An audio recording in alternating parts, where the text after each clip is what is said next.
المنتجبين المتكرمين المتشرفين الذين أذهب الله عنهم الرجس وطهرهم تطهيرا.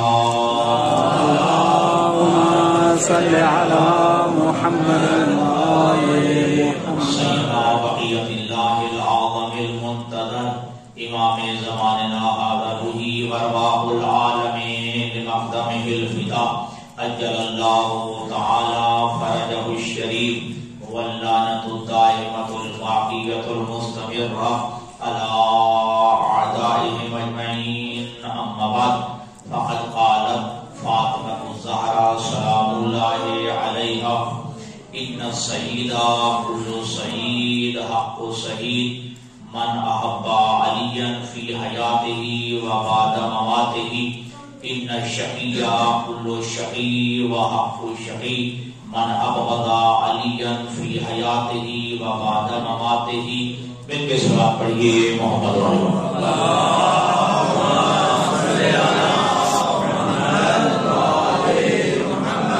سب سے پہلے التماس ہے تمام مرحوم مومنینوں.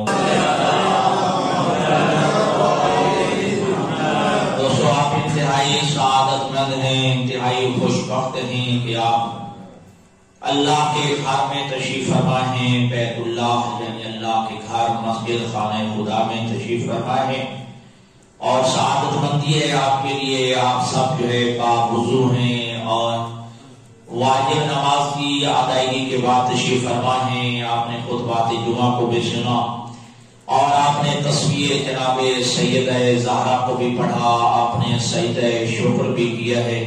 انتہائی سعادت مند ہیں کہ اللہ تبارک و تعالیٰ کے حکم پہ عمل کیا، حکم خداوندی کو بجا لائے. اور سعادت مند ہیں آپ دوست کہ آپ میں سے کچھ ایسے بھی ہیں کہ جنہوں نے خانہ کعبہ کو دیکھا ہے، جس نے قبلہ کو دیکھا ہے، جنہوں نے بیت اللہ کی زیارت کی ہے. صرف انتہائی سعادت مندی کی بات ہے.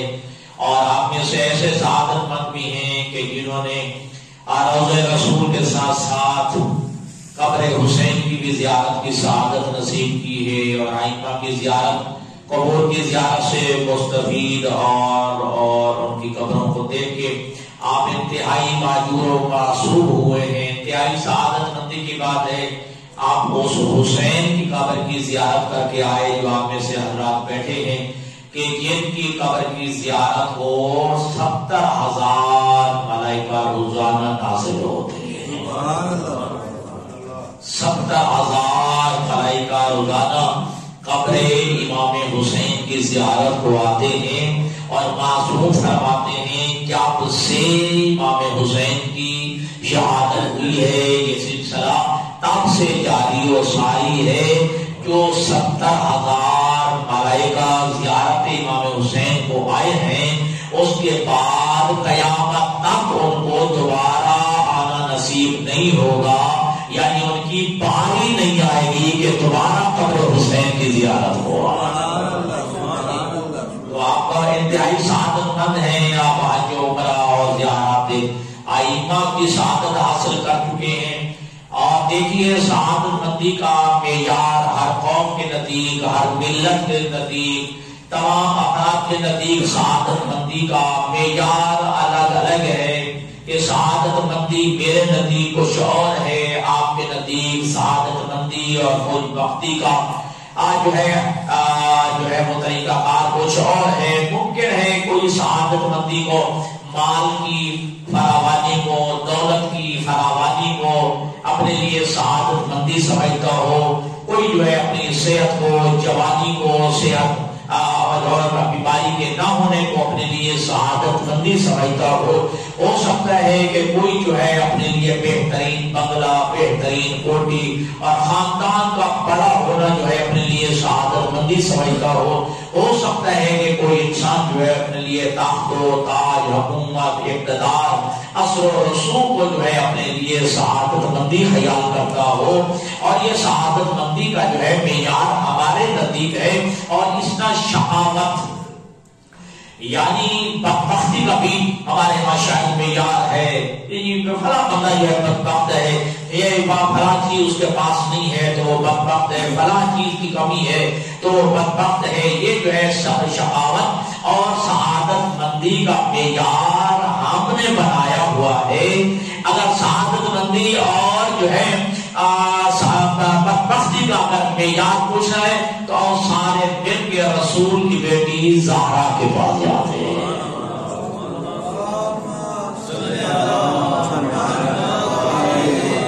تو سعادت مندی جو ہے ہمارے نزدیک بھی ہے اور ہر ایک کے نزدیک، ہر قوم کے نزدیک، ہر ملت کے نزدیک سعادت مندی کا معیار اور ہے اور شقاوت کا معیار اور ہے، خوشبختی کا معیار اور ہے، بدبختی کا معیار اور ہے۔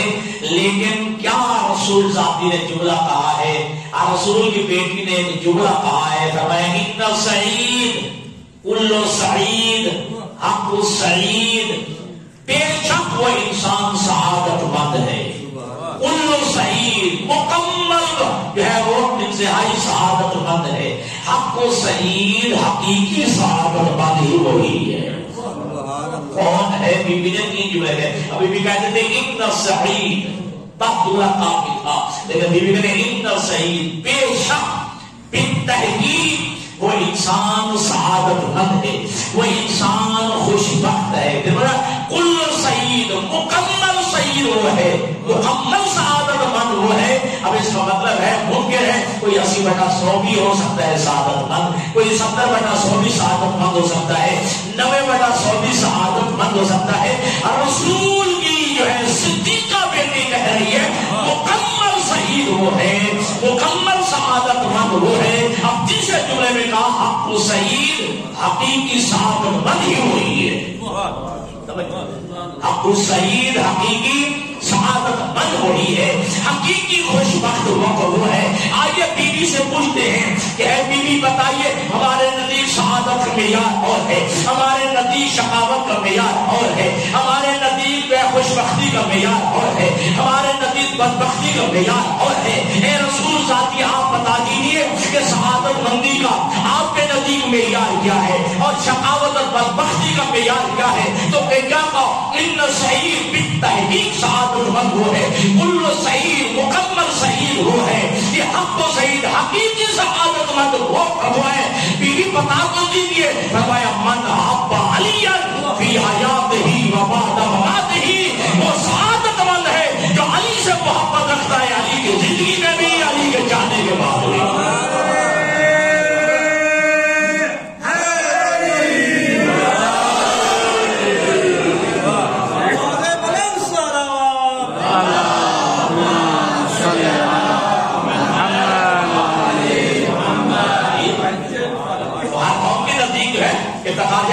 سعادت کا معیار اور ہے، بدبختی کا معیار اور ہے، ٹھیک ہے۔ میرا بھی کہا ہو سکتا ہے ہمارے نزدیک مال و دولت کی فراوانی سعادت مندی کی دلیل ہو، یہ بڑے خاندان کا ہونا ہمارے لیے سعادت مندی کی دلیل ہو، ٹھیک ہے جی۔ آپ صحت مند ہو، مجھے کوئی بیماری ہے، میں بڑا سعادت مند ہوں، میں بڑا جو ہے خوشبخت ہوں، میرے پاس کیا بہترین گاڑی ہے اور بہترین جو ہے کوٹھی ہے، بنگلہ ہے، سعادت مندی۔ لیکن بی بی کہتے ہیں ان سعید بالتحقیق سعادت مند وہ ہے، کل سعید مکمل سعید وہ ہے، حق سعید دل تحقیقی طور پہ گئے، حقیقی سعادت مند ہی وہی ہے جو میرے سردار علی سے محبت ہے۔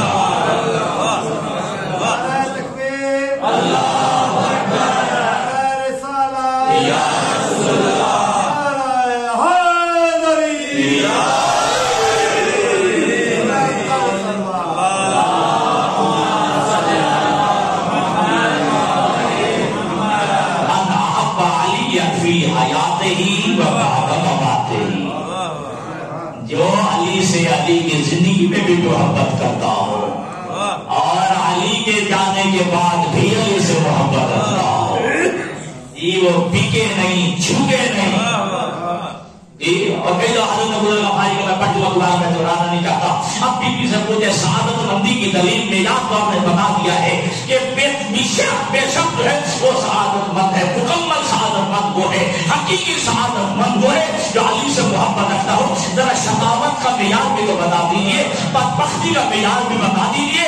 تو رسول ذاتی صدیقہ رسول کی بیٹی جو ہے فرماتی ہے ان شقی کل شقی حق شقی من ابغض علی فی حیاتہ و بعد وفاتہ، بے شک وہ بندہ بدبخت ہے، مکمل بدبخت ہے، حقیقی بدبخت ہے، لاکھ مال ہو جائے، تخت و تاج جو ہے وہ پاؤں کے نیچے ہو، لیکن بدبخت ہے اگر دل میں میرے علی کا بغض ہے۔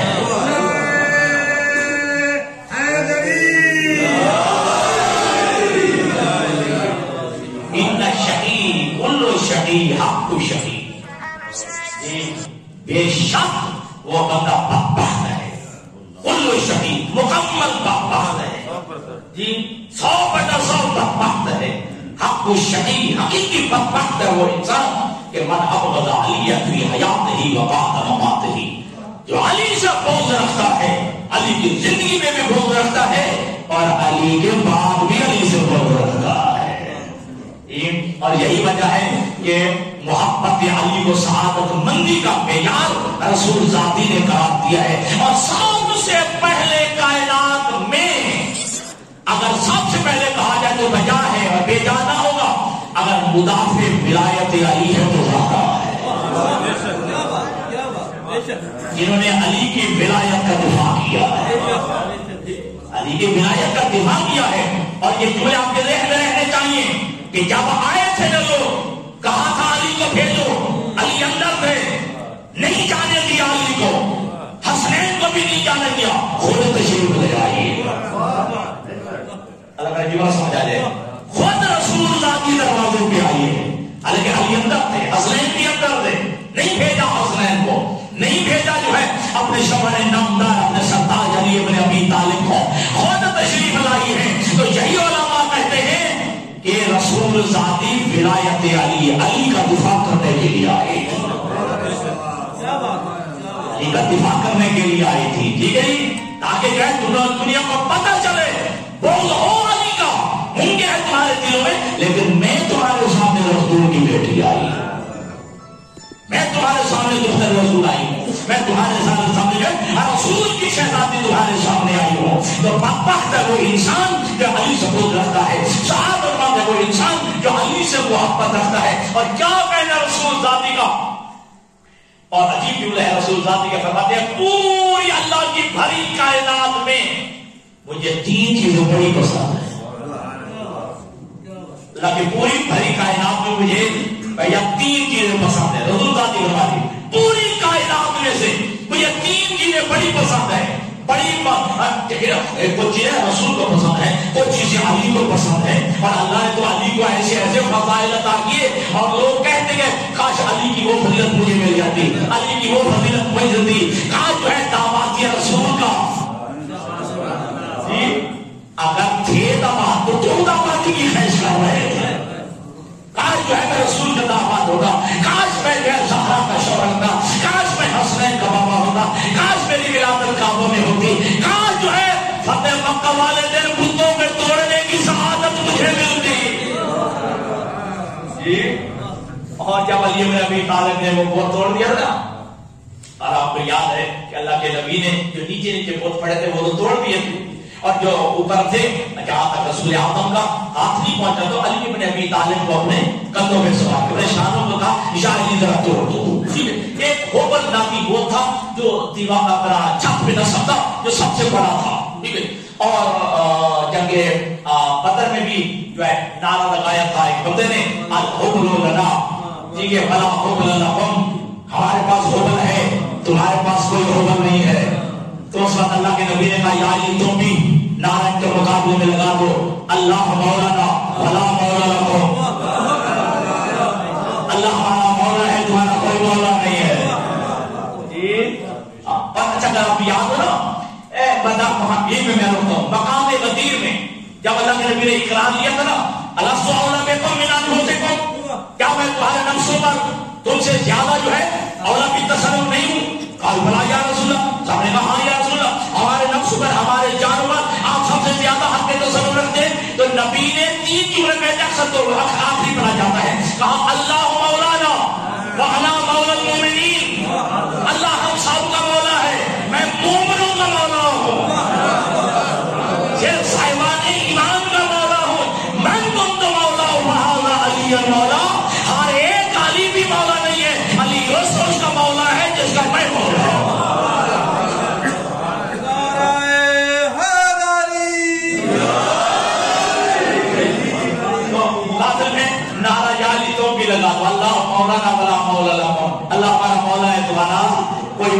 نہیں ہے. جی وہ ہوبل جو ہے وہ بن کا بڑا ہوا تھا. سن 8 ہجری فتح مکہ ہوا. علی بن ابی طالب نے وہ ہوبل جو ہے اس کو توڑ دیا, تب توڑ دیا, پاؤں توڑ دیا, جیسے کہتے ہیں نا ریلا ریلا کر کے جو ہے نیچے گرا دیا. اللہ کے حبیب واپس تشریف لائے. علی بن ابی طالب بھی واپس آ گئے. ایک کہنے والے نے کہا کاش جی کعبہ میں بت توڑنے والی سعادت مجھے مل جاتی, کاش کعبہ میں بت توڑنے والی سعادت مجھے مل جاتی. کیا کہنا علی بن ابی طالب کا؟ علی نے بھی ایک جملہ کہا ہے, جو بت پرست رہا ہو وہ کبھی بت شکر نہیں ہو سکتا. اگر خدا کا خاصہ, خدا نہ خاصہ, ٹھیک ہے, اگر علی جو ہے وہ 10 سال سے پہلے پرست خدا نہ تو منہ پہ کہہ سکتا تھا نا بندہ, جی وہ کہہ سکتا تھا نا کہ تو بھی تو ہمارے ساتھ پوجا کرتا رہا ہے. علی ابن ابی طالب کے کیا جواب علی فرماتے ہیں, جو بت پرست رہ چکا ہو وہ کبھی بت شکر نہیں ہو سکتا. جس نے جو ہے بت پوجتا رہا ہو کبھی وہ بت توڑ نہیں سکتا.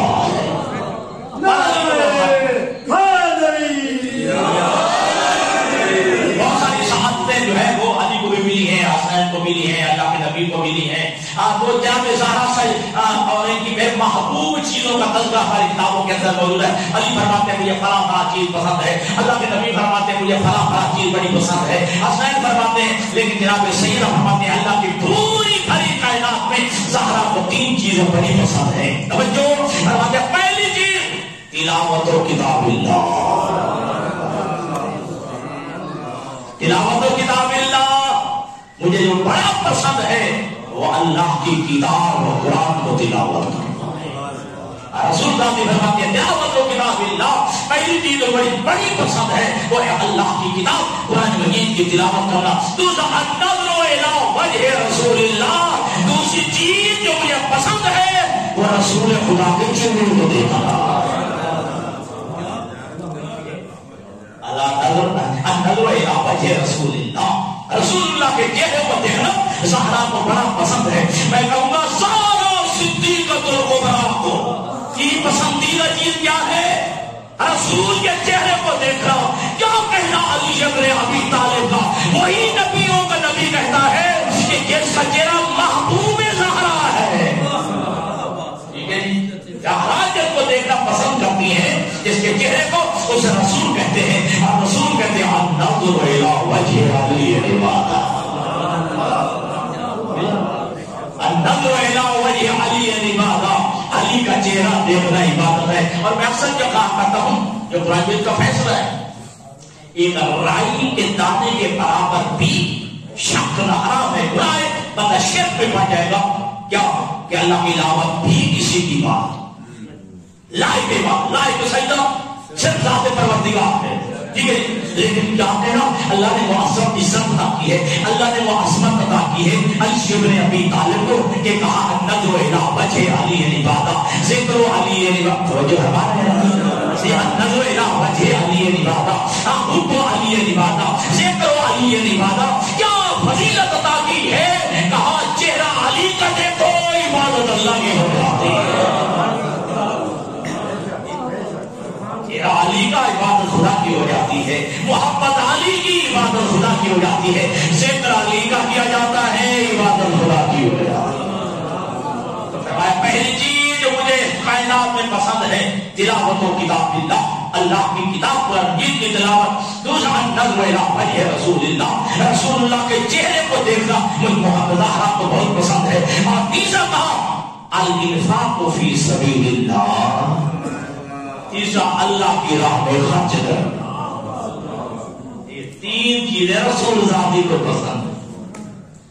پہلا ہے قرآن کی تلاوت کرنا, دوسرا ہے یہ چہرہ رسول کی زیارت کرنا, تیسرا ہے اللہ کی راہ میں خرچ کرنا. تو میرے عزیزوں, میرے بھائیوں, میرے بزرگوں, یہ کوئی تشریف فرمائے, میں کہتا ہوں کہ مولوی کا بیٹا بیٹا ہے یا ذاکر کا بیٹا ہے, ٹھیک ہے, سب کے لیے میں یہی کہوں گا کہ جو رسول ذاتی کو پسند ہے وہ رسول ذاتی کے شیعوں کو پسند نہیں آ رہا. رسول ذاتی کو پسند ہے یہ چیزیں, لیکن رسول ذاتی کے شیعوں کو یہ چیزیں پسند نہیں آ رہی ہے. ٹھیک ہے جی. اور گزشتہ جمعہ کو بھی میں نے کہا تھا ایک بندہ کہتا ہے اپنی بیوی سے کہ جا کر پوچھو سیدہ کی خدمت میں جاؤ, یا وہ میرے شوہر پوچھ رہا ہے کہ میں آپ کا شیعہ ہوں یا آپ کا شیعہ نہیں. رسول ذاتی ہے نہ کہا کہ نہیں, رسول اللہ نے یہ نہیں بھی کہا ہاں, یہ نہیں کہا کہ تو میرا شیعہ نہیں ہے جا کر اپنی شوہر ہوتے ہیں, یہ بھی نہیں کہا اپنے شوہر سے کہہ دے کہ تو میرا شیعہ ہے. لیکن بیوی نے کیا کہا ان کون کا تعامل بما امرناک وتنتهي عما زجرناك عنه فانت شیعتنا. جن چیزوں کا ہم حکم دیتے ہیں اگر تو اس پہ عمل کرتا ہے, اور جن کاموں سے ہم روکتے ہیں اگر اس سے رکتا ہے تو فانت شیعتنا, پھر تو ہمارا شیعہ ہے, وَإِلَّا فَلَا, ورنہ تو ہمارا شیعہ نہیں ہے. جو چیزیں آئمہ کو پسند ہیں ہمیں پسند نہیں آ رہی, ہے بھی شیعہ, کہلاتے بھی شیعہ ہیں. اور پھر مزے کی بات یہ ہے, کڑوی بات ضرور ہے, طرف ضرور ہے, کچھ شیعوں کی علامت آئمہ نے بتا دی ہے, کچھ ہم نے آپ بتا لی ہے جی, کچھ علامتیں ہم نے بتا لی ہیں, لیکن وہ جو آئمہ نے شیعوں کی علامتیں بتائی ہیں اس پہ عمل پیرا نہیں ہے. آیا ہے نا کچھ لوگ ایک گروہ آئے ہیں آپ کے چوتھے امام کے دروازے پہ, ٹھیک ہے جی, اور دستک دی ہے, کنیر نے اندر جا کے بتایا ہے آپ پہ شیعہ آئے ہیں. توجہ, آج جناب زین العابدین بات تشریف لائے, ایک جملہ کہا ہے مجھے جو ہے تمہارے اندر شیعوں کی ایک بھی علامت نظر نہیں آ رہی ہے. یہ تمہارے اندر شیعوں کی ایک بھی علامت نظر نہیں آ رہی ہے. پہلی جو ہے رسول اللہ کو پسند کیا ہے وہ ہے تلاوت و کتاب اللہ, اللہ کی کتاب قرآن مجید کی تلاوت. مولوی کا بیٹا ہے یا کا بیٹا ہے, میرا بیٹا ہے یا کوئی اور بیٹا ہے, بس ادھر خدا ہاتھ کھڑا کر کے نہ سنتے, میں دن میں ہر روز کتنے قرآن کی تلاوت کیا کرتا ہوں, پھر سمجھ کے کتاب پڑھتا ہوں, تفسیر کے ساتھ کتاب پڑھتا ہوں, تب تلاوت قرآن کی جاتی ہے. اور کل قیامت کا دن سورۃ فرقان میں یہ لکھا ہوتا ہے, اللہ کے نبی کہیں گے پروردگار عالم یا رب ان قوم اتخذوا هذا القرآن مهجورا, پروردگار میری امت نے قرآن کو متروک کر دیا تھا, قرآن کو چھوڑ دیا تھا. اور قرآن کو چھوڑنا یہ نہیں ہے کہ آپ کی جیب میں رہے تو آپ کے ساتھ ہے. قرآن کو چھوڑنے کا مطلب یہ ہے کہ تانے کے قرآن تبھی بنیں گے جب ہم وہ نہیں مانیں گے جو وہ کہتا ہے. جو وہ کہتا ہے کیا وہ اس پہ عمل نہیں کریں گے تو گویا ہم نے قرآن کو مانے نہیں ہے, ہم تانے کے قرآن ہیں. قرآن پھر مطلوب کہلائے گا کیا اس کے احکامات پہ عمل نہیں کرنا ہے. ہاں میں پڑھ رہا ہوں قرآن میں یا ایھا الذین آمنوا اقیموا الصلاۃ, نماز پڑھتا نہیں ہوں, وآتوا الزکاۃ, زکات دو دیتا نہیں ہوں, روزہ رکھو رکھتا نہیں ہوں, حج کرو میں کرتا نہیں ہوں, زکات تو میں دیتا نہیں ہوں, خود تو میں دیتا نہیں ہوں, پھر قرآن کو پڑھا کیا ہے اور کیا ہے سب کیا ہے. تو آداب دو لگے ہیں, ایک آداب ظاہری ہے اور ایک آداب معنوی ہے. آداب ظاہری یہی ہے کہ قرآن مجید کو بغیر وضو کے ہاتھ نہ لگاؤ, ٹھیک ہے جی, بغیر وضو کے قرآن کو مت چھوؤ, ٹھیک ہے جی, یہ آداب ظاہری میں ہے. آپ قرآن کا بوسہ دو, یہ آداب ظاہری میں ہے. حقیقی ادب تو یہی ہے نا جو کہتا جائے وہ مانتے جاؤ, یہ ضرور ہو جاؤ. آگے کوئی عالم دین کھڑے ہو کے جو ہے استقبال تو کر دیا لیکن اس کا کہنا نہیں مانا ہے. والدین سامنے آگے کھڑے ہو کے استقبال تو کر دیے لیکن والدین کی اطاعت نہیں کی ہے, والدین کا کہنا نہیں مانا تو کیا مانا. تو شکایت کریں گے پیغمبر خدا کل قیامت کے دن, پروردگار اس امت نے اس قرآن کو محجور کر دیا تھا, اس قرآن کو جو ہے مخلوق کر دیا تھا, اس قرآن کو چھوڑ دیا تھا. اور کیا کہنا, علامہ اقبال نے ایک شعر کہا تھا, وہ مؤثر ہوئے زمانے میں, آگے کہہ رہی آپ بھی بول گئے, ٹھیک ہے, ہم خوار ہوئے تارے کے قرآن ہو کر, یہ آخری جو جملہ ہے. بہرحال یہ وہ مؤثر ہوئے زمانے میں مسلمان ہو کر ہم خوار ہوئے تارے کے قرآن ہو کر ہم نے قرآن کو چھوڑ دیا, ہم نے قرآن کو جو ہے. اور تین چیزیں میں اپنی بات کو جو ہے آپ کمپلیٹ کرتا ہوں. اللہ کے ابھی فرماتے ہیں ثلاثۃ یشکون الی اللہ, کل قیامت کے دن 3 چیزیں اللہ کی دربار میں شکایت کریں گی اور موعظہ حسن سن لیا کریں. ٹھیک ہے، خاموشی تاری ہو جاتی ہے ان باتوں میں، لیکن الشبری اپنی طالب نے اپنے بیٹے حسن مصطفیٰ سے کہا تھا یا بنیا احیِ قلبک بالحکمۃ والموعظۃ الحسنہ، اے بیٹا حسن مصطفیٰ اپنے دل کو زندہ رکھو حکمت کی باتوں اور موعظہ حسنہ دل رہا. بعض نصیحت کی باتیں تو معصومین کے قلب کو زندہ رکھتی ہیں اور معصوم کو وصیت کر رہا ہے اے بیٹا اپنے دل کو زندہ رکھو، ورنہ دل مردہ ہو جائے گا اگر نہ اس پہ حکمت کی باتیں ان کے پڑھی جائے اور نہ ہی اپنے دلوں کو موعظہ حسنہ کیا جائے، مردہ ہو جائے گا. تو یہ موعظہ حسنہ کی باتیں جو ہے، یہ نصیحت کی باتیں جو ہے دلوں میں لیجیے گا. اور میں اکثر یہ کہا کرتا ہوں اور آنے والے خطیب سے تقاضا کیجیے، ٹھیک ہے ہمیں فضائل سنائیے، فضائل بہت اجر رکھتا ہے، لیکن فضائل کے ساتھ اوجھلا کردار بھی بتا دیجیے جن کا فضائل بڑا ہے، ان کی سیرت بھی تو بتا دیجیے نا. ٹھیک، تو ثلاثۃ یشکون الی اللہ، 3 چیزیں دربار خداوندی میں کل قیامت کے دن شکایت کرے گی. سب سے پہلا المصحف، یہی قرآن مجید شکایت کرے گا. لے لیا، گھروں میں رکھ لیا تھا، لیکن کچھ پڑھتے نہیں تھے. جی اب ایک ہے صرف پڑھنا، ایک ہے سمجھ کے پڑھنا، تفسیر کے ساتھ پڑھنا، اور پھر سمجھ کے جو کچھ قرآن کہتا ہے اس پہ عمل کرنا. اور تمہارے معصوم کا جو ہے ربّ تعالی القرآن والقرآن یعلمہ، کتنے ایسے قرآن کے قاری ہیں، قرآن پڑھنے والے ہیں کہ قرآن ان پہ لعنت کرتا ہے. ربّ تعالی القرآن والقرآن یعلمہ، کتنے ایسے قرآن تلاوت کرنے والے ہیں، قرآن کی تلاوت کرنے والے ہیں اور قرآن پہ لعنت کرتے ہیں. کیا پڑھتے ہیں قرآن کی بات پہ عمل نہیں کرتے. ٹھیک ہے، عقیم السلام میں نے پڑھ دیا، قرآن کہتے تو نے پڑھا ہے، تو نے نماز پڑھی ہے، آت الزکات دو تو نے دی ہے.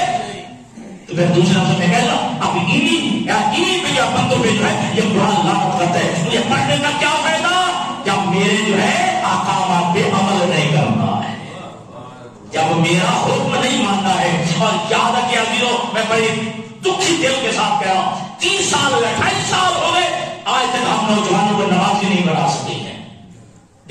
اور ہم جو ہے اپنے نوجوانوں کو یہ قائل نہیں کر سکے.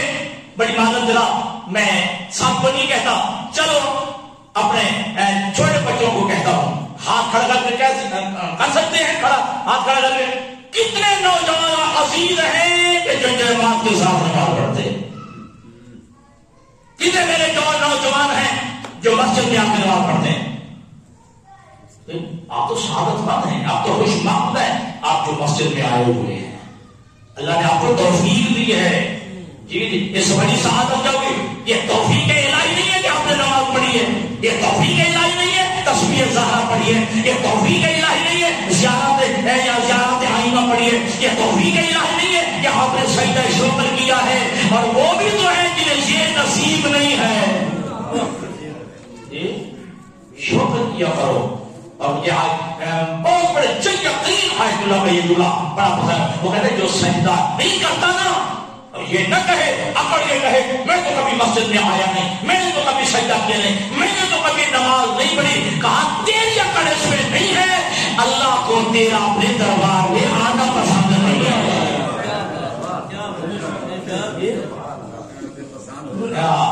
اللہ کو تیرا جو ہے اپنے دربار میں بلانا پسند نہیں ہے. اگر جو ہے تجھے بلانا پسند ہوتا تو پھر اس کے سامنے سجدہ ریز ہوتا، اللہ آسمان مہیا کر دیتا اور تو سجدے ریز ہو جاتا، پھر تو مسجد میں آ جاتا، اللہ کے سامنے جو ہے گڑ گڑا کے اور اللہ کے حضور جو ہے دعا مانگتا اور سجدہ شکر کرتا. بس عزیزان گرامی، یہ قرآن جو ہے یہ کل قیامت کے دن جو ہے شکایت کرے گا. اور دوسرا یہ مسجد شکایت کرے گی.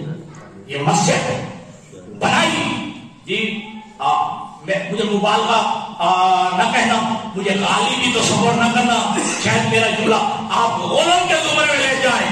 99% اگر مسجد کے وجود میں اگر جو ہے اگر کردار ہے تو ہمارے بھائی مولانا بشیر جعفری صاحب کا ہے. ان کا کام تھا مانگ کے لانا، آباد کرنا تھا تمہارا کام.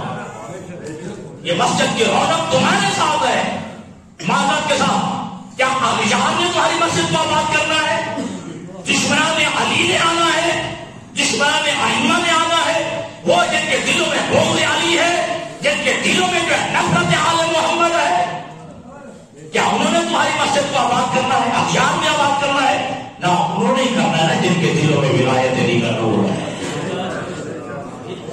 جن کے دلوں میں نور ولایت علی ہے، نور ائمہ ہے ولایت کا۔ اور جو باہر کے ماننے والے ہیں جی انہوں نے مسجد کو آباد کرنا ہے۔ پہلا قرآن جو ہے شکایت کرے گا پروردگار انہوں نے لے تو لیا تھا لیکن مجھے پڑھتے نہیں تھے اور میرے احکامات پہ عمل نہیں کرتے تھے۔ اور دوسرا مسجد شکایت کرے گی بنا تو لیا تھا بس ایک علاقے میں بتانے کے لیے پورے ضلع بہاڑی میں ہماری مسجد ہے، ہم نے کروڑوں روپیہ لگا دیا۔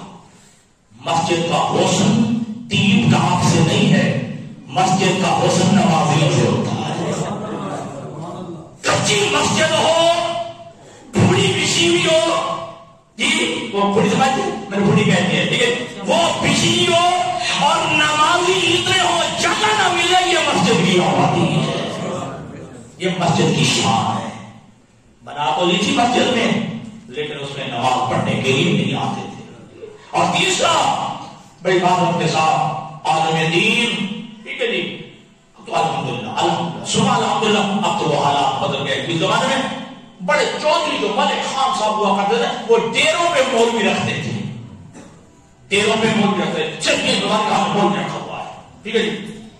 مولوی کو کہنا ہو آج ہم نے کتے بھی لڑانے ہیں، ذرا دیکھو نا تماشا، مولوی صاحب کو ساتھ لے جانا، ٹھیک ہے جی۔ جب آپ کون سا ذرا کھانے بیٹھے ہو ذرا بھینس کو پانی تو ملا دو، ٹھیک ہے جی، وہ زمانہ بھی تھا، ٹھیک ہے جی۔ لیکن وہ عالم دین بھی بہارت شکایت کرے گا، بلا لیا گیا لیکن دین کا علم حاصل نہیں کرتے تھے اس نے، کیوں مجبوری ہے نا، جناب کس سے پڑھائیں گے، مجبوری ہے نا، تمہیں میں کس سے پڑھائیں گے، مجبوری ہے، نکاح کس سے پڑھائیں گے، بس اسی لیے رکھا ہوا ہے، ٹھیک ہے جی۔ فقہ سیکھنے کے لیے نہیں، احکامات دین سیکھنے کے لیے نہیں، حلال و حرام سیکھنے کے لیے نہیں، شریعت کی باتیں سیکھنے کے لیے نہیں، مطہرات و نجاسات سیکھنے کے لیے نہیں، یہ عالم دین میں کل قیامت کے دن شکایت کرے گا، کل قیامت کے دن۔ اور ہم نے بڑی عبادت کے ساتھ ہم نے بھی فروع دین بات بچوں کو یاد کرانے کے لیے رکھ دیا،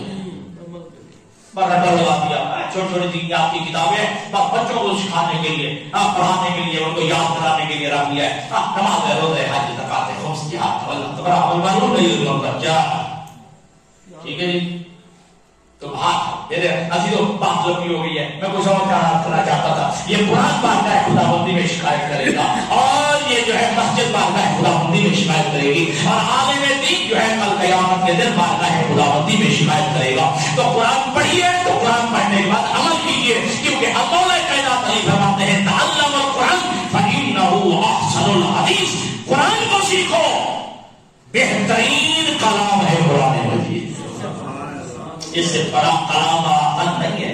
جب خدا کا کلام ہے، جب خدا جیسا کوئی نہیں تو پھر کلام خدا جیسا بھی کوئی نہیں ہے، پھر کلام خدا جیسا بھی کوئی نہیں ہے۔ پھر ہمیں تفقہوا فیہ فإنہ ربیع القلوب، اور قرآن پہ غور و فکر کرو کیونکہ قرآن دلوں کے لیے بہار ہے، قرآن دلوں کی بہار ہے۔ عزیزان گرامی کا جب ہے مولا کائنات علی بن ابی طالب جو وصیت فرمائی ہے نا 19-21 کے صبح کو جو وصیت فرمائی یتامہ کے بارے میں، غرباء کے بارے میں، علماء کے بارے میں، جی بیت اللہ کے بارے میں، بیت اللہ کی توقیر بتائیے، بتاتے ہیں اس میں ایک جملہ یہ بھی کہا تھا اللہ اللہ پھر قرآن، اے میرے بیٹوں قرآن کے بارے میں اللہ سے ڈرتے رہنا، قرآن کے معاملے میں اللہ سے ڈرتے رہنا، قرآن کے معاملے میں جو ہے کوئی شکایت نہ ہو کہ قرآن شکایت کرے، ٹھیک ہے جی۔ سب سے پہلے مقدم ائمہ نے قرآن کو رکھا ہے، اور ہمیں تو یہ ناز ہے یہ ایسے قرآن کے ساتھ ہے، قرآن ان کے ساتھ ہے۔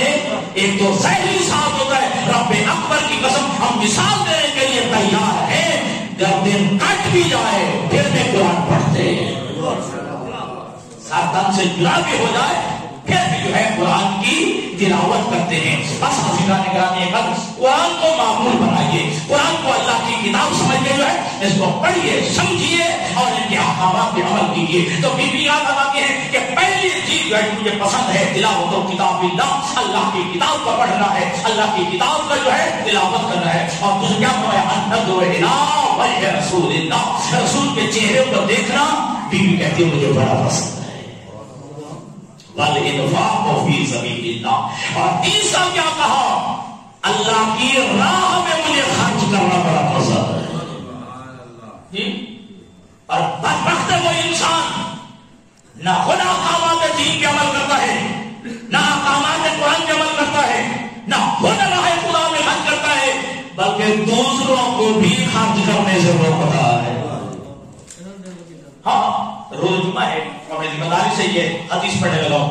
معصومی شخص ہے, بدبخت ہے وہ انسان, بدبخت ہے وہ انسان جو اپنی دنیا کے بدلے میں آخرت کو برباد کرتا ہے. بدبخت ہے وہ انسان اپنی دنیا کے بدلے میں اپنی آخرت کو برباد کرتا ہے. اور معصوم ہے اس سے بھی بڑا بدبخت وہ ہے جو کسی کی آخرت کی خاطر ہے, کسی کی دنیا کی خاطر اپنی آخرت برباد کرتا ہے. اپنی دنیا کی خاطر اپنی آخرت برباد کر رہا ہے. بدبخت ہے وہ انسان جو کسی کی دنیا کی خاطر اپنی آخرت برباد کر رہا ہے.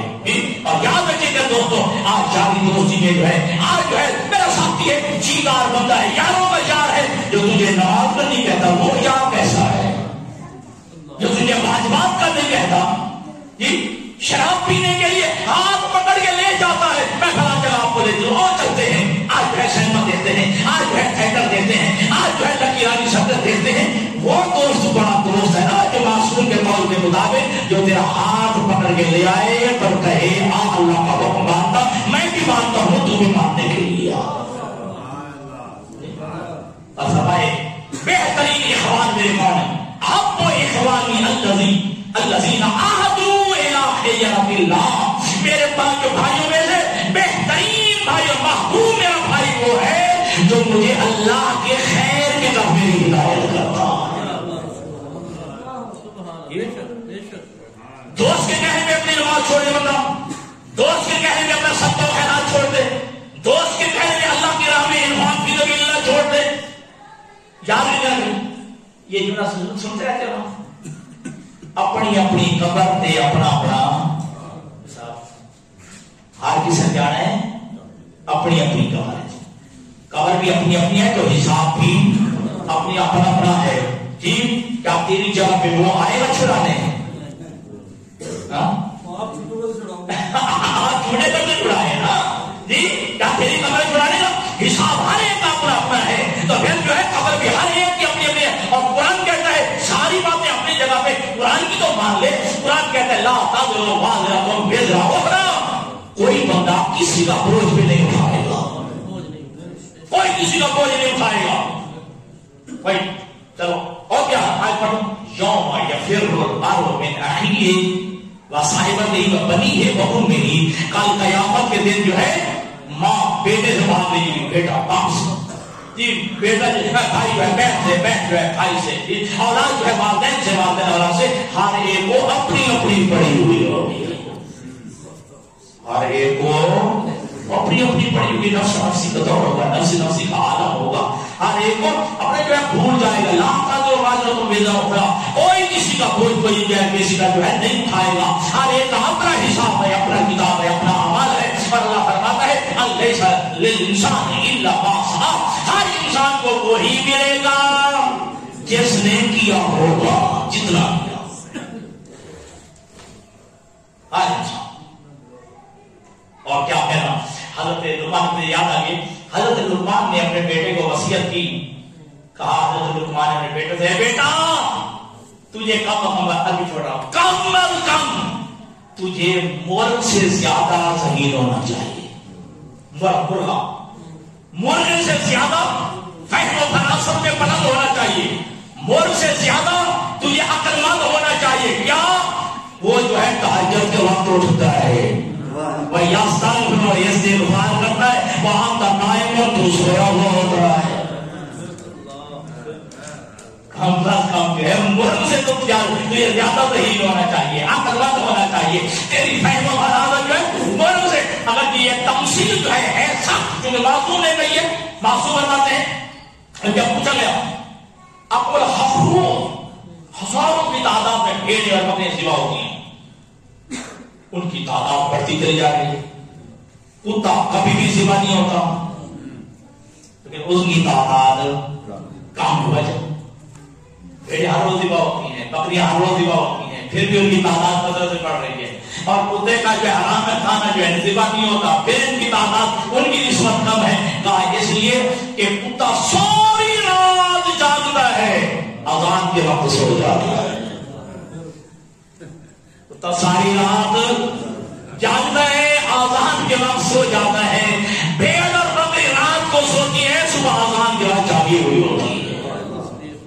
اگر جن کے ہاں وہ پاڑے ہو نا پاڑے، ٹھیک ہے جی، جن کے اندر وہ سویا ہوا مالک، تو پہلے وہی اٹھ کے بابا کر کے جو ہے مالک کو جگاتی ہے. ہاں آپ نے تو دیکھا ہوگا نا، ٹھیک ہے جی. تو لہٰذا کہا اس لیے اللہ نے بکریوں میں برکت ڈالی ہے، ان میں برکت نہیں ہے. بس عزیزان گرامی یہ یاد رکھیے گا. لیکن اب بھی جو بندہ نہ بھی انفاق فی سبیل اللہ پہ آیا ہے، نہ سجدہ خدا بندی کرنے کے لیے آیا ہے، نہ ابھی تک مسجد میں آیا ہے، نہ ابھی تک احکامات دین پہ عمل کرنے کے لیے آیا ہے، شرم کی ضرورت نہیں ہے. نہ بندہ شرم محسوس کرے، نہ جب جس وقت وہ قبول کرنے کے لیے تیار ہے، جب آ جا، جس عمر میں آ جا، بس تو آ جا جی، وہ تجھے ہے قبول کرنے کے لیے تیار ہے. اور فرماتے ہیں ما من شیء احب الی اللہ من شاب تاب. معصوم فرماتے ہیں، اللہ فرماتا ہے کہ مجھے اس جوان سے پسند ہی کوئی چیز نہیں ہے جو جوان جوانی میں توبہ کرتا ہے. الطائب من الذنب کمن لا ذنب له. گناہوں سے توبہ کرنے والا اس کا گناہوں سے پاک ہو جاتا ہے جیسے اس نے کبھی گناہ کیے ہی نہ ہو. اور معصوم کا جملہ ابھی اٹھائیے، حضرت علامہ شیخ مسلم رضوی صاحب کا قرآن مجید، اس کے حاشیے میں معصوم کا جملہ لکھا ہے. معصوم فرماتے ہیں اس آیت سے پڑھ کر پورے قرآن مجید میں حوصلہ افزا آیت نہیں ہے. اس آیت سے پڑھ کر کون سی؟ اللہ کہتے ہیں قل یا عبادی الذین اسرفوا علی انفسہم لا تقنطوا من رحمت اللہ ان اللہ یغفر الذنوب جميعا. میرا حبیب کہہ دینا کہ یہ کہہ دیتا نا بندوں کو کہہ دینا، قل میرا حبیب کہہ تو دے یا عبادی الذین، اے میرے بندو. ٹھیک ہے، اس سے بڑا پیار کا جملہ نہیں ہے، اس میں اتنی رحمت اور محبت نہیں ہے. یا عبادی الذین اسرفوا علی انفسہم، اے میرے بندو جنہوں نے اپنے آپ پر ظلم کر بیٹھے ہو، تم گناہ کر بیٹھے ہو، معصیت کر بیٹھے ہو، گناہ کر بیٹھے ہو، آؤ لا تقنطوا من رحمت اللہ. اللہ کی رحمت سے مایوس نہ ہو، اللہ کی رحمت سے مایوس نہ ہو، اللہ کی رحمت وسیع ہے. ان اللہ یغفر الذنوب جميعا، اللہ جو ہے سارے گناہوں کو معاف کروا دے گا.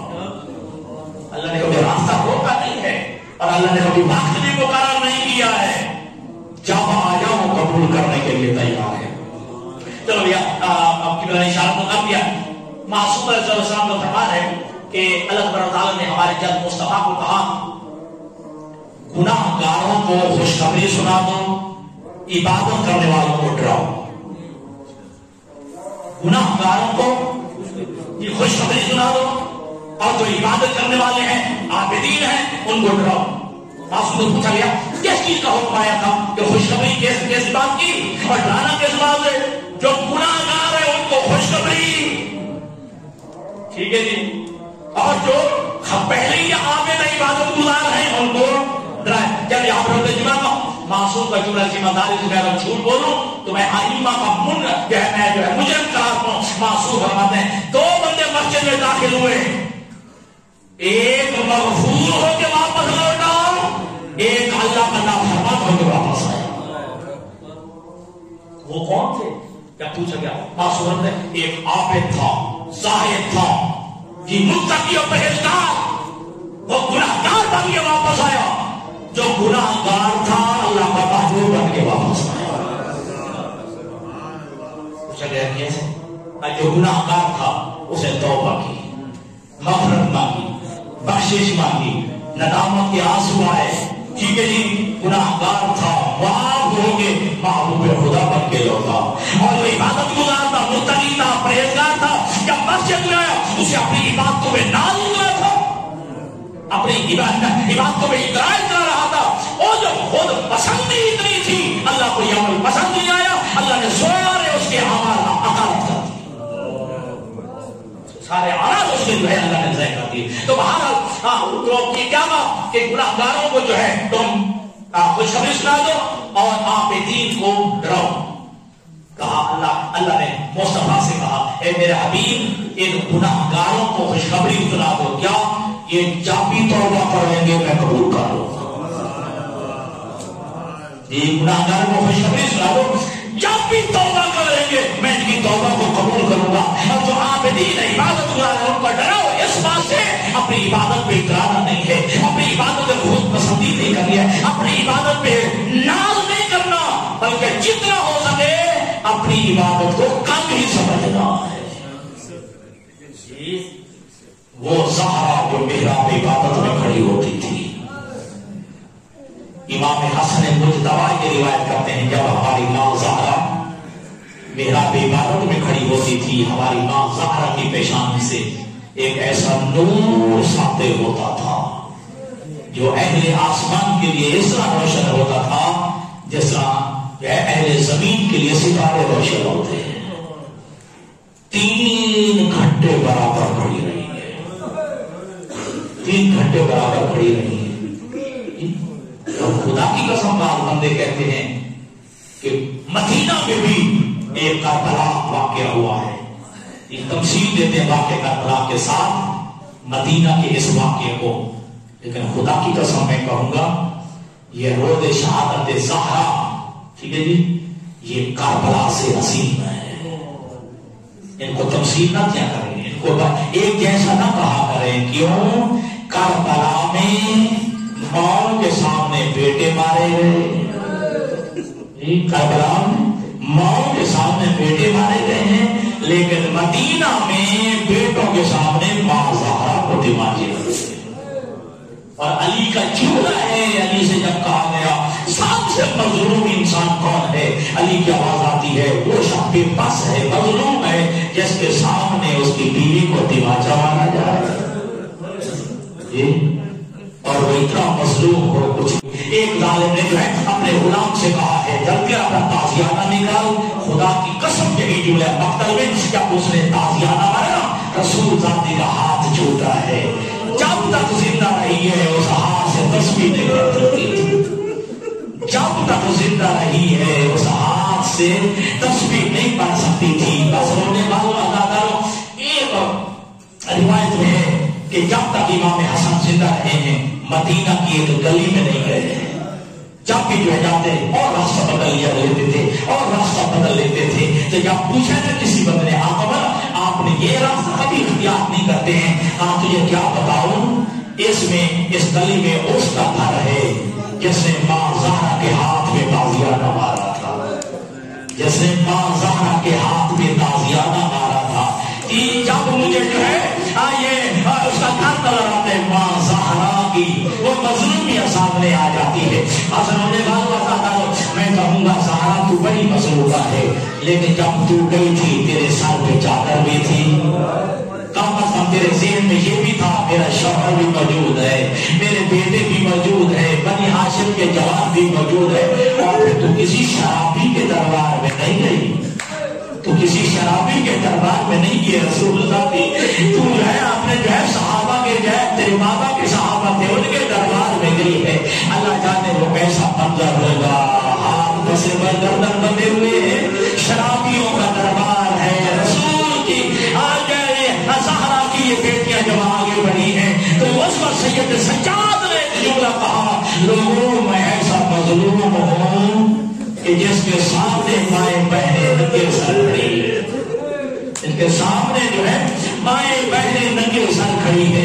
رونے والوں عزاداروں کے روایت کے الفاظ ہے کہ جب آئے تھے نا جناب مسلم بن عقیل، تھوڑا ذہن بدل کون سا تھا بھائی جان، ہاتھ ان کے بھی ایسے بدے ہوئے تھے، زخمی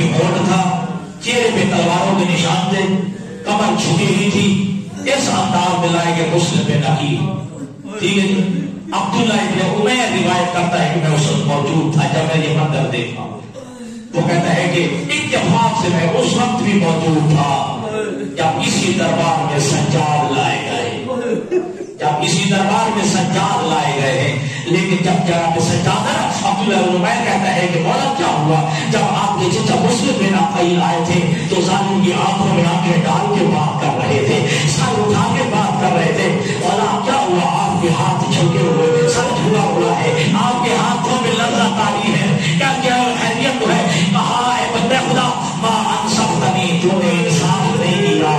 یہ جب جو ہے جناب مسلم آئے ہیں اکیلے آئے تھے، جب میں دربار میں آیا ہوں میرے ساتھ میری پھوپھیاں اور میری جو ہے بہنیں ہیں، اور جب سر اٹھاتا ہوں کہیں زینب کا ننگا سر نظر آتا ہے، کہیں بیویوں میں کلثوم کا سر نظر آتا ہے.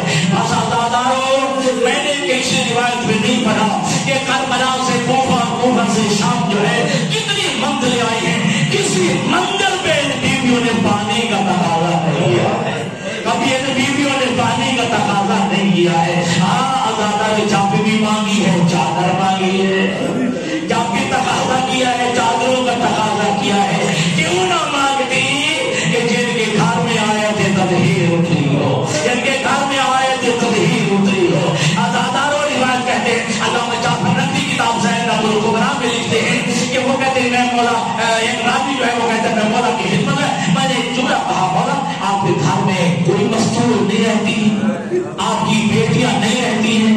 کہا پتہ خدا کہنا کیا چاہتا ہے، میں کافی عرصہ سے آپ کے گھر کے مولا ہمسایہ ہوں، میں نے کبھی زینب کی آواز نہیں سنی، میں نے کبھی آپ کی بیٹیوں کی آواز نہیں سنی ہے. عزادار والی نے جملہ کہا تو کیسے سن سکتا ہے، وہ زہرا کی بیٹی ہے، وہ زہرا کی بیٹی ہے. پاس رونے والوں عزادار اگر یہ مسائل کا جملہ نہ ہو لیکن عظمت کا جملہ سنیے.